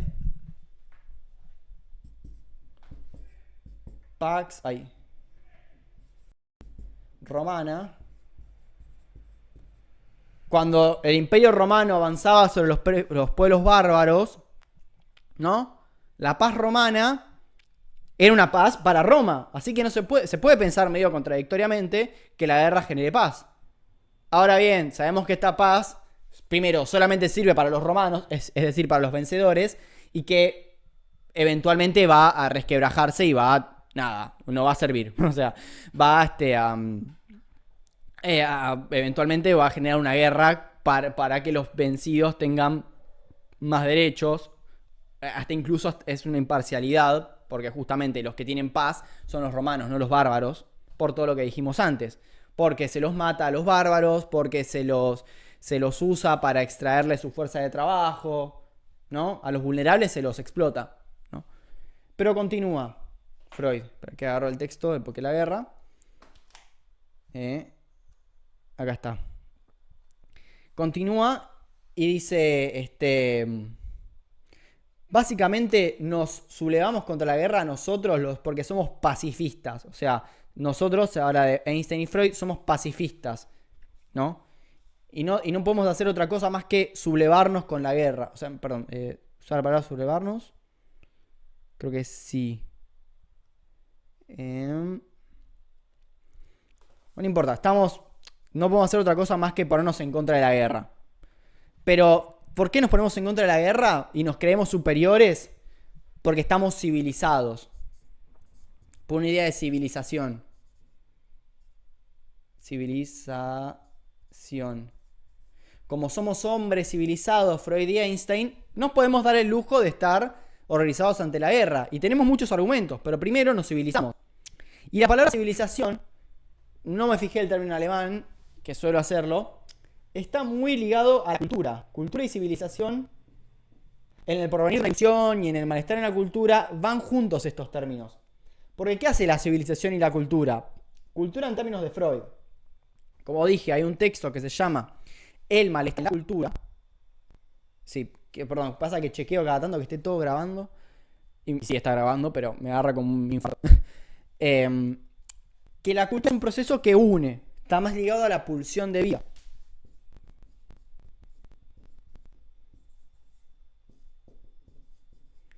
Ligado a la pulsión de vida, la cultura. Porque une a las personas, los civiliza, los pone ante una misma ley, si se quiere, que es reprimir tu propia pulsión para no matar al otro, básicamente, ¿no? Y vivir en armonía. Ahora, la cultura, dice, genera un montón de problemas. Genera insatisfacción sexual, genera malestar, genera neurosis, genera moral. Genera muchos problemas la cultura. Por lo cual, la cultura, si bien nos prevé de la guerra, dice Freud, también, ojo, porque nos genera mucho malestar. Eso es un texto bellísimo, 1930, malestar en la cultura que tengo al respecto, pero digamos, señalo esto nomás. Que por un lado lo que une también exige que a los que están unidos sea su pulsión de muerte y que se vuelva a su propia persona en forma moral, de la moral de no tenés que hacer ciertas cosas para pertenecer a la cultura, ¿no? Reprimite, digamos, pulsionalmente si querés pertenecer a la cultura, porque si no lo haces, la cultura te va a castigar. Es también un poco parecido al tótem y tabú, creo yo, ahora que lo pienso, de no te salgas, no quieras creerte el padre primordial o el padre terrible porque te vamos a castigar, ¿no? Pero también la cultura, dice Freud, el avance de la cultura hace que se avanza intelectualmente, hace que se acreciente el intelecto y se aminore la pulsión de muerte, ¿no? Y que, nada, dice Freud, termina la solución para él es que todo aquello que haga que la cultura avance va a prevenir a la guerra, ¿no? Porque aparte la cultura, como dije, abraza, ¿no? Abraza a muchas personas y, antes que me olvide, también propone otras soluciones, ¿no? Otras dos soluciones más, aparte del enamoramiento, que era para cohesionar, ¿no? Porque para Freud la solución es tratar de que la pulsión de vida regule un poco la pulsión de muerte, pero como vimos es muy difícil. Una es, bueno, el enamoramiento, la identificación, y otra era para cohesionar, ¿no? Porque para Freud la solución es tratar de que la pulsión de vida regule un poco la pulsión de muerte, pero como vimos es muy difícil.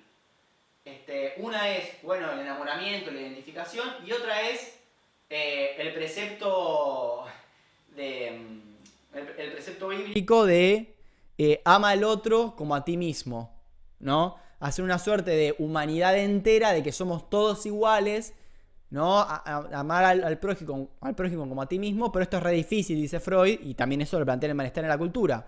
Porque yo no tengo tanto amor para darle a todo el mundo. O sea, ¿va a ser lo mismo mi vieja, mi amigo o, no sé, un rumano que ni conozco?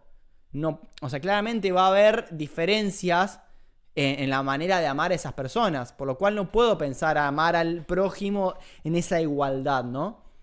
Y no resuelve el tema Freud, porque ya había anticipado, che, yo no puedo resolver este tema. O sea, primero que las pulsiones me pueden llegar a dar algunas respuestas, pero no soluciones. Y bueno, y Freud también, o sea, en otra carta, no sé a quién, eso lo decían en el prólogo, menos mal que terminó esta intercambio epistolar porque ya no lo bancaba más, una cosa así, como que de este infértil intercambio epistolar. No sé si quieren decir algo y si no cierro con una cita de Benjamin que yo la venía anticipando.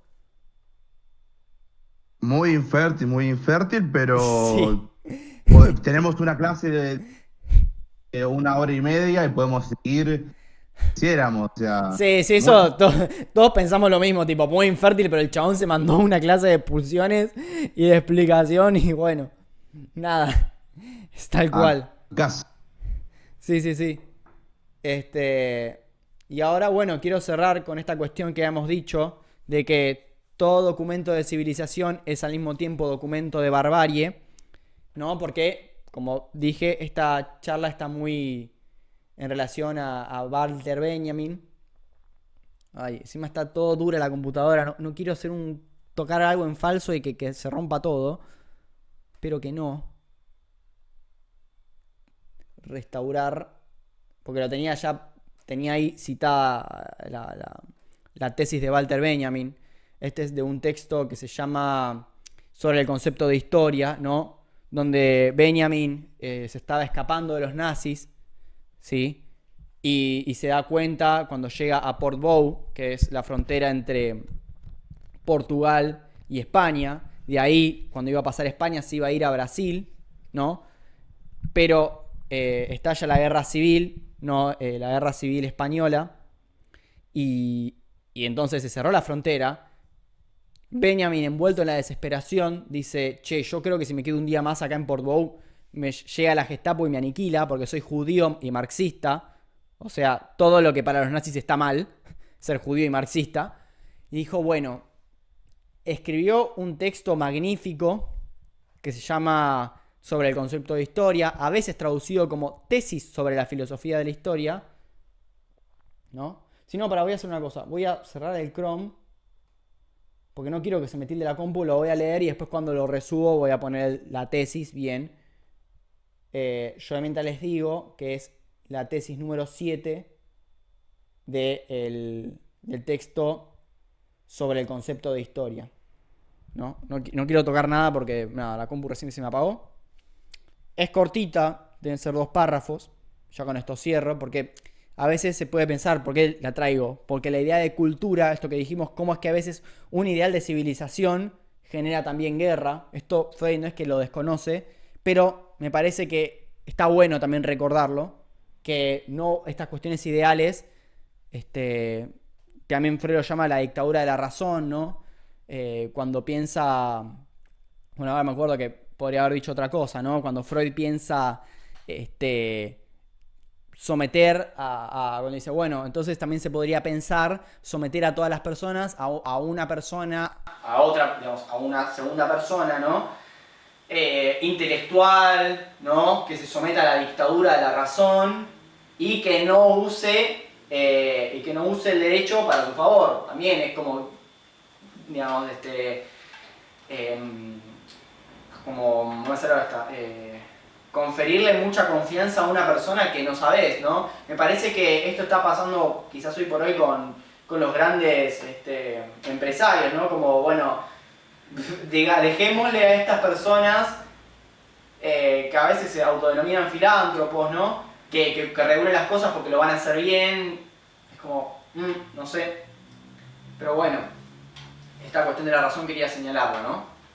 Y dice Benjamin: Fustel de Coulanges, no sé quién es, recomienda al historiador que, si quiere volver a vivir una época, debería quitarse de la cabeza todo lo que sepa del curso posterior de la historia. O sea, quitarse la narrativa normal, ¿no? Quitarse la narrativa de que normalmente con la que se hace historia, ¿no?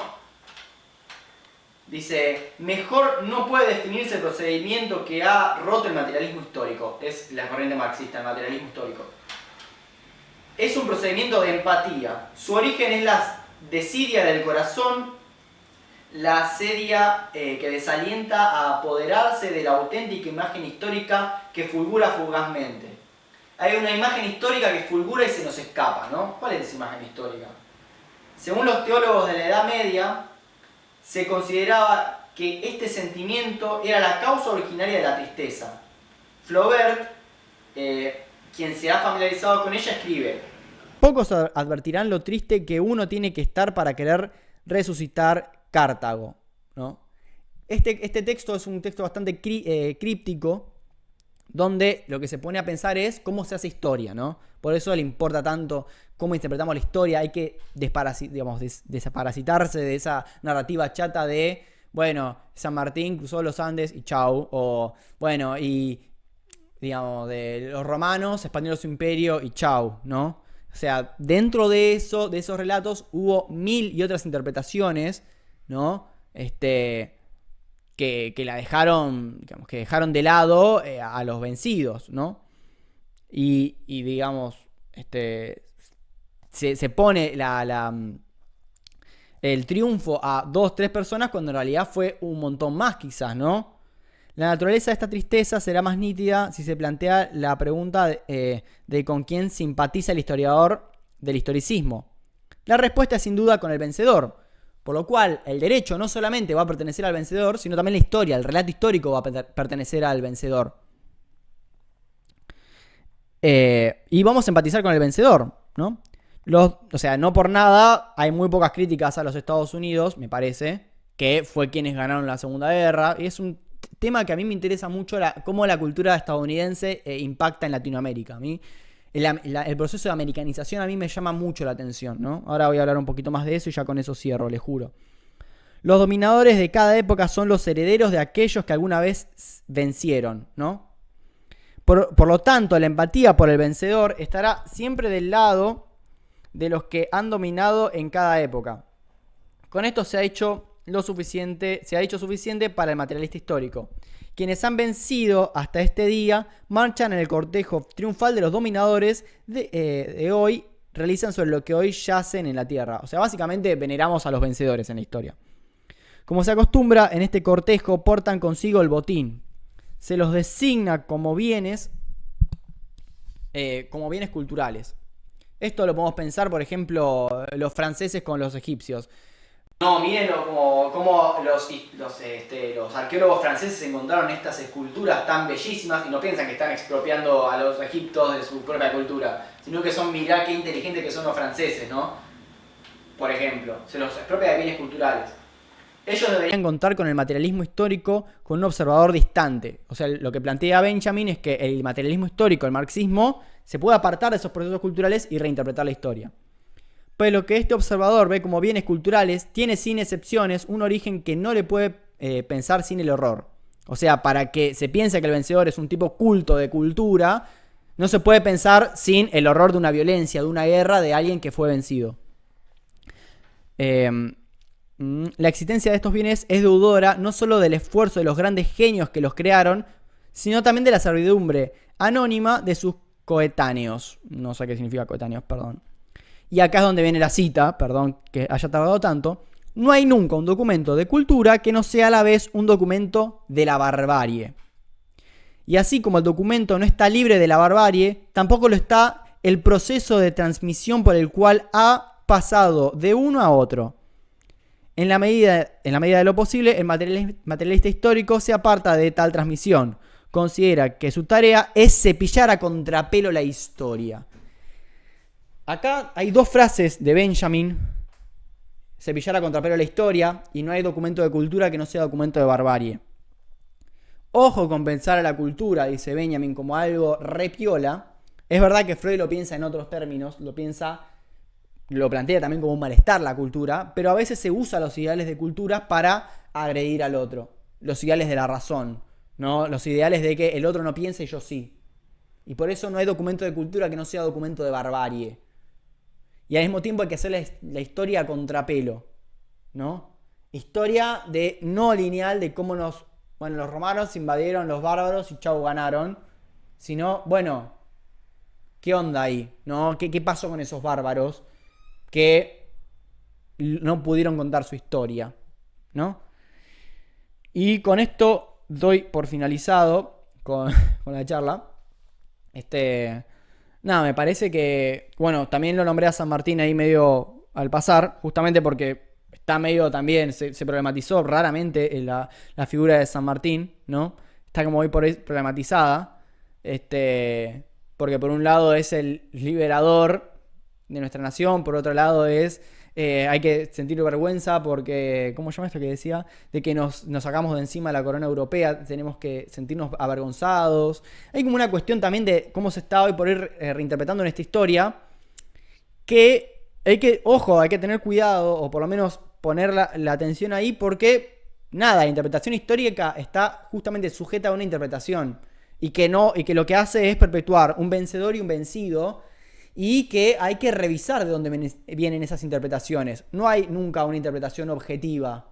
En general, como dice Nietzsche, para mí no hay hechos sino interpretaciones. Con la historia se vislumbra mucho más, ¿no?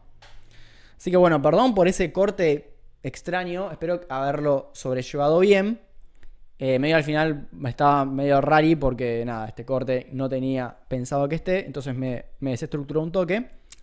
Pero bueno, eso es un poco el porqué de la guerra de Freud y Einstein, ¿no? Que al final, si bien es un texto del 33, muchas veces se puede pensar, bueno, ¿qué nos puede aportar un texto de 1933 a nuestra actualidad? Yo creo que mucho. Yo creo que no depende del año del texto, sino de la interpretación que hagamos hoy de eso, ¿no? Hay que hacer un proceso de pensamiento, como diría Barthes, una muerte al autor, ¿no? Bueno, está bien, Freud dijo esto, pero ¿qué hacemos con eso que dijo Freud? Y no quedarse pegados, ¿no? Porque si bien, bueno, este texto se le puede hacer algunas críticas a Freud, o no, también está bueno problematizar eso que dice Freud y ver cómo esto nos reinterpreta nuestra actualidad, ¿no? Porque si no nos quedamos con ¿qué? Textos que... Digo, o sea, esto que parece una tontería, yo me lo encuentro bastante seguido, que hay que hablar y leer lo nuevo. ¿Qué es lo nuevo, no? Bueno, eso también se puede pensar cuando hacemos estas lecturas en filosofía y psicoanálisis. Así que bueno, no sé si quieren decir algo los oyentes, les oyentes, como para cerrar. Y si no, bueno, me despido. No, lo único que me gustaría quizás aportar a lo que decías, ya desde la época de la Ilustración, que Sí. son casi 100 años, ¿Mm? un poquito más, un poquito menos, pero digo, ya de la Ilustración se hablaba de esto de que las personas vamos evolucionando y lo viejo queda casi que obsoleto, y que las personas o los pensadores en la actualidad, digamos, somos más inteligentes que en el pasado. Re. Y bueno, si un texto de 1931, 32, pero está bien. o sea, Sí, igual está bien. o sea, digo, o sea, cosas de grandes pensadores y de grandes filósofos que al día de hoy los seguimos estudiando, siguen estando vigentes. Mm. ¿Realmente están así como se planteaban de que realmente somos más inteligentes? ¿Por qué no por qué siguen estando vigentes problemas que pueden llegar a estar de hace 100 años con respecto a nosotros ahora en la actualidad? Y para mí Nada, es... eso, para Sí. pensar. No, sí, para mí el tema de lo que es lo actual, que es lo contemporáneo, son temas que para mí hoy están re vigentes. Como diciendo, lo viejo es lo malo, lo nuevo es lo bueno. Es altamente moral, ¿no? Ujú. Habla de una época, una moral de época, me parece. Exacto. Sí, porque para mí es capaz, eso ya es mucho más personal, es, bueno, ok, vos decís eso, pero leamos lo viejo a ver qué nos puede decir de lo nuevo y verificar si tiene razón, porque si no, estamos, bueno, sos viejo, listo, te quedaste en el pasado, no puedes aportar nada. Y justamente ¿cómo se llama? Me sale Bátimo, no, Agamben. Para Agamben lo contemporáneo es estar dentro y fuera de tu contemporaneidad, es lo intempestivo, es Ujú. poder ver como colateralmente, estar dentro y fuera de tu época, poder vivenciar tu época, pero con características que se van de lado, ¿no? Bueno, este texto es re contemporáneo a su época, porque en 1933 la guerra estaba a flor de piel, estaba el nazismo a un Exacto. año, no, en el 33 se asume, perdón, en el 32, estaba a un año de que Hitler asuma la Cancillería, era muy contemporáneo, ¿sí? Exacto. Pero al mismo tiempo, nada, o sea, lo que se ponía ahí como tensión es, bueno, cómo es que también la ciencia aportó a eso, ¿no? Tenemos el proyecto Manhattan, por ejemplo, como, bueno, eso ya más adelante, ¿no? Cómo es que se usó también la ciencia a favor de la destrucción de la humanidad. ¿Con esto quiero decir que la ciencia tiene que terminarse? No, claramente no, pero No, también no, hacer una no. crítica, una reflexión de, y no es que siempre el progreso está bien, lo viejo está mal y hay que, tipo, no. Eso es una crítica que hace Adorno y Horkheimer bueno, a Horkheimer respecto, o sea, Horkheimer sí, pero Adorno y Horkheimer lo hacen en Dialéctica de la Ilustración, de esta racionalidad ilustrada, como trajiste vos, el iluminismo, como es que siempre apunta para adelante en términos utilitarios y todo lo que sea reflexivo, que se pregunte por las herramientas que se usan, por el modo de usarse esa razón, se los desdeña porque no son útiles, ¿no? Pero está bien, Exactamente. no es útil, pero, digamos, permite que vos pienses a un otro, permite que te problematices. Bueno, Benjamin, la violencia siempre se usó como un medio para llegar a un fin, pero nunca se preguntó qué Ey, es la violencia y, bueno, a ver, metámonos en la violencia, pum, y lo relaciona con el exacto. derecho y hace todo un texto respecto a eso que nos problematiza. Bueno, ¿cómo usamos la violencia, no? Y es un texto de 1920. No sé, para mí el tema de lo actual, lo contemporáneo y demás es un temazo que, bueno, excede y no a este texto. O sea, es algo también como que si nos metemos en el texto no está tan implícito, pero si nos pensamos en 2023, está y no está, porque estamos leyendo de 2023 algo de 1932 que nos interpela y se nos aleja, pero es un tema. Así que, Y no, no sé hasta qué punto se aleja tanto. y no, Ahora con esto de Rusia, digo, sí, que nada, eso. Para cerrar, yo sí. quería cerrar justamente poniendo un poquito en debate esto mismo. De cómo puede ser que textos de hace 90 años, 100 Sí, años, pueden seguir estando tan vigentes con problemáticas actuales. y sí. Justamente, como vos dijiste recién, con interpretaciones actuales, digamos, no tomarse tan literal, porque justamente son problemas de época, pero aún así, evaluándolo interpretándolo en la actualidad, pueden seguir tan vigentes. Tal cual. Sí, eso para mí tiene mucho valor Yo y creo, sí, yo creo que lo interesante de dando tanto esta clase como este proyecto en general que ven bancando y sí. Uy, ¿otra trayendo cosa? hace casi un año, sí, o hace un año, eso, me parece eso, que lo que hacen tan interesante estas clases son eso, que problemas de hace tantos años sigan vigentes y lo podamos charlar, no solo desde el marco teórico de esa época, sino trayendo ejemplos y casos de 2022, 2023, 2024. Claro, sí. Sí, sí, sí, Sí, tal cual. gracias a vos también por traernos esto. Bueno, no creo que haga mucho, pero bueno, gracias. Es otra cuestión que lo dije al final, pero yo no soy un experto en nada. O sea, yo solamente leo y comparto. No soy experto en psicoanálisis ni en filosofía, nada. No, pero das el lugar justamente a poder que podamos debatir y charlar de Ah, estas sí. cosas y poder escuchar de estas cosas. Bueno, gracias, Joaco. Y bueno, con esto ya cierro, así no extiendo más el video y no me es tan difícil editarlo. Espero que el corte no haya en la grabación final perjudicado mucho. Ahí están mis redes sociales, los que vieron en Instagram. Nada, ahora a la noche lo subo el video entero cuando se masterice todo. Y espero el mes que viene verlos. Bueno, voy a traer un nuevo texto, aún no lo decido, pero nada. El mes que viene va a haber otras charlas de estas, con también un texto que nos pueda permitir hablar de actualidad y que nos problematice problemas de nuestra época, viendo cómo es que fueron pensados antes, ¿no? Les mando un abrazo enorme y espero verlos prontamente.